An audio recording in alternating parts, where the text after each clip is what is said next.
Labvakar, mazie un lielie pasaku draugi! Nebrīnieties, ka es jau 3. nedēļu esmu vienā un tajā pašā kreklā.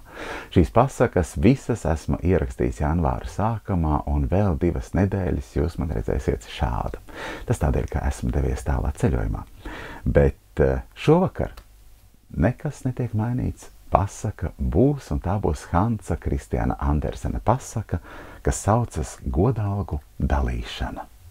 Ātrskrējējiem bija paredzēta godalga, pat 2 godalgas, viena liela un otra maza, par vislielāko ātrumu, ko vien kāds spēja attīstīt tikai nevis vienā skrējienā, bet kopumā par visu gadu. Skaidrs, ka man pienācās 1. godalga, Zaķis pašapzinīgi sacīja. Taisnībai jāvalda pasaule, vismaz tad, kad žūrijas komitejā sēž radi un labi draugi, bet, ka Gliemezis saņēma 2. godalgu, to es izjūtu gandrīz kā personīgu apvainojumu. Es teikšu ko citu, čīkstēja Sētas Smiets, kas bija aicināts par liecinieku godalgu sadalīšanai. Vienmēr jāņem vērā centība un laba griba, tās sacījušas daudzas cienījamas personas, un man atliek tikai tām pievienoties. Tiesa, Gliemezim pagājis pusgads, kamēr viņš ticis pāri pelavu pūnītes slieksnim, un ir tad vēl viņš sev nodarījis pāri tai lielajā steigā, jo salauzis atslēgas kaulu, taču viņš ziedojis skriešanai visus spēkus un vēl skrējis ar māju uz muguras. Tas ir aizgrābjoši un aizkustinoši, tāpēc 2. godalga ir pelnīti izsniegta. Ar mani taču arī vajadzēja rēķināties, vītaroja bezdalīga. Vai tad neviens neredz, cik strauji es lidoju, cik veikli apsviežos, un vai neviens nezina, cik tālu esmu bijusi? Tā ir jūsu nelaime, Sētas Smiets aizrādīja.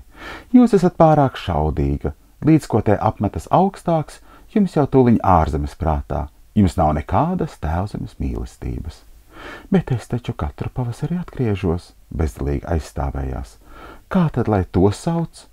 Un ja es visu ziemu noglētu Tīrelī, vai tad mani uzskatītu par lielāku patrioti? Atnesiet no vecā Tīreļa dūkstenīcas apliecību, ka esat nogulējusi ziemu savā tēvzemē, tad mēs parunāsim, Sētas Smiets nosolījās. Es gan biju pelnījis 1., nevis 2. godalgu, Gliemezis turpināja. Vismaz to es varu svēti apliecināt, ka Zaķis skrien tikai aiz gļēvulības, jo vienmēr iedomājas, ka viņam ienaidniekus papēžiem. Es turpretī padarīju skriešanu par savas dzīves uzdevumu un īstenodam šo savu sūtību, esmu kļuvis par invalīdu. Ja vispār kāds ir 1. godalgas cienīgs, tad tas esmu es. Bet es jau neprotu ne plātīties, ne pielīst, tādu rīcības var tikai nicināt. Un Gliemezis nospļāvās.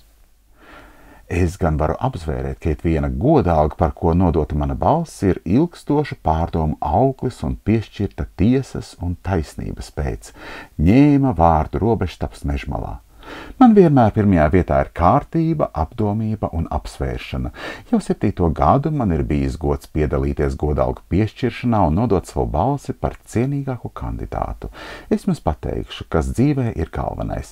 Tas ir stingrs pieturas punkts. Tāds man ir, jo citādi es šeit tik ilgi nestāvētu, tas ir kā alfabēts.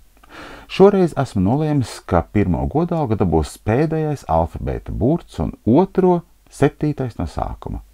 Esiet tik laipni un pārliecinieties paši.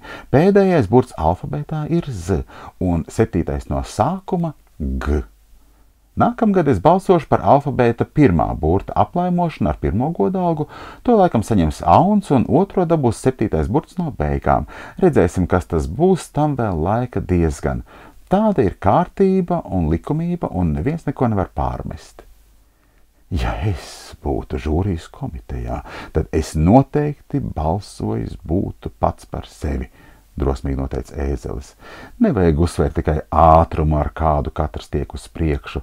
Ir vēl citas, nemazāk svarīgas īpašības, piemēram, cik lielu vēzumu attiecīgā persona spēj pavilkt, un to es šoreiz neizvirzīju par priekšnoteikumu.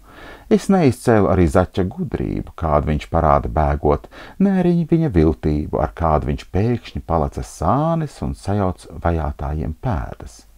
Ir vēl kaut kas cits, ko diemžēl mūsu laikos pienācīgi nenovērtē, kaut gan tā nedrīkstētu būt. Tas ir skaistums, kas vienmēr jāpatur acīs. Kad es paskatījos uz zaķa skaistajām, labi noaugušajām ausīm, tad nevarēju vien nopriecāties, cik tās ir garas un slaidas.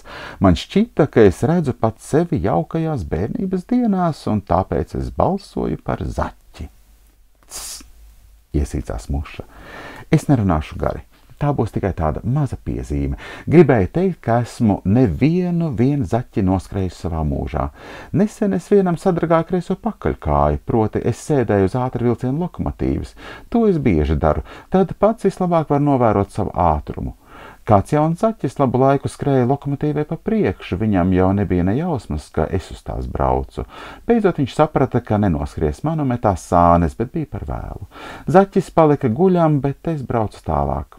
Tas nozīmē uzvarēt zaķi, bet es pat nepiesakos uz pirmo godalgu. Man gan šķiet, domāja Meža roze, tikai neko nesacīja, kaut gan nebūtu bijis par sliktu, ja viņa būtu izsacījusi savas domas. Man gan šķiet, ka tik labi pirmo kā otro godalgu ir pelnījis saules stars. Viņš vienā mirklī noskrien neizmērojamo ceļu no saules līdz mums, turklāt viņam tāds spēks, kas liek visai dabai uzmosties, un tāds skaistums, ka mēs, rozes, viņu ieraugam, tvīkstam un smaržojam.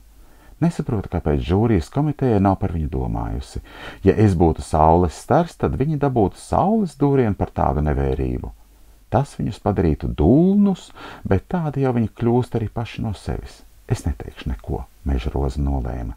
Lai mežā valda miers, ir taču jauki ziedēt, smaržot un dzīvot dziesmās un teiksmās un zināt, ka saules stars pārdzīvos mūs visus. Kāda ir pirmā godalga? Prasīja Slieka, kura bija nogulējusi godalgas piešķiršanas svinīgo mirklu un nuli ieradusies. Pirmā godalga ir brīva ieeja kāpostu dārzā, Ēzels paskaidroja. Varu lepoties, ka tas ir mans ierosinājums. Es jau paredzēju, ka to dabūs zaķis, tāpēc kā domājošs un aktīvs žūrijas komisijas loceklis centos laikus parūpēties par viņa interesēm. Zaķis tagad ir nodrošināts. Gliemezis drīkst sēdēt uz žogu un laizīt sūnas un saules gaismu. Ir paredzēts, ka viņš būs nākamā gada žūrijas komitejā, kad vajadzēs piespriest godalgas, jo ir ļoti svarīgi, lai tur būtu kāds speciālists. Varu teikt, ka lieku lielas cerības uz nākotni, jo sākums mums ir daudz sološs. Hans Kristians Andersens un pasaka par ātras skriešanas sacīkstēm un godalgu dalīšanu. Lai tev labs miedziņš, ar labu nakti!